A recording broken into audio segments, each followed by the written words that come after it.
জায়গায় দেখতে পাচ্ছি আমি জলকারে এসেছি। এই ছোট ডেরান্ডা থেকে ছাড়ি ছাড়া হয়েছে ছোট ছোট, তাই আমি খাদ্য দিচ্ছি মাছের। যে আটা ওই পাশটায় চলে গেলাম, এবারে ওই সাইডটা আটা দেব। এবার দেখতে পাচ্ছি আমি আটা দিচ্ছি ওই সাইডটায়। সুন্দর করে ছোট ছোট মাছ আছে, রুই মাছ আছে, কাতলা মাছ আছে ছোট, ওই আছে কি ছাটি আছে, বাগদা আছে, আর কি 3-4 রকম মাছ আছে এতে ছোট ছোট, সবে ছাড়া হয়েছে। এতে তারে ফেলে রাখা হচ্ছে। বড় যখন হবে, জেসিপি যখন লাভবে, আগের শনিবারে জেসিপি লাভবে, তো হচ্ছে কি মাছগুলো ছোট ছেড়ে রাখছে।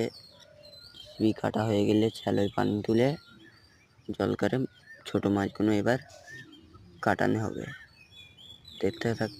দেখতে থাকো কত সুন্দর আটা ছড়াচ্ছে, আর মাছ ছোট ছোট সঠিক তো বোঝা যাচ্ছে না, দেখাতাম নালে। আরে আটা দিচ্ছি তো, চারাপোনা মাছ ভাসছে না তো, 2-3 মিনিট একটু লেট হবে, চারাপোনা মাছ ভাসবে। আমি এবার হচ্ছে যে হাতটা ধুয়ে নেবো।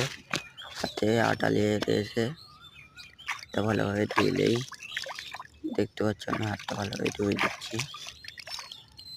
হাতটা ধুয়ে এবার আমি হচ্ছে কি তোমাদের দেখাই। আজকের আমাদের একটা পুকুর ছেঁচেছে, সেই পুকুরই প্রচুর ছাটি হয়েছে বড় বড়। তা ছাটিগুলো দেখাতে পারলাম না, আমি টাইম পারলাম না, তাই আমি তোমাদের কোন পুকুরটা ছেঁচেছে সেইটা আমি তোমাকে দেখাচ্ছি। এইটা আজকের কাটাবে জিসিবি দিয়ে, এই শনিবারে, আগের শনিবারে।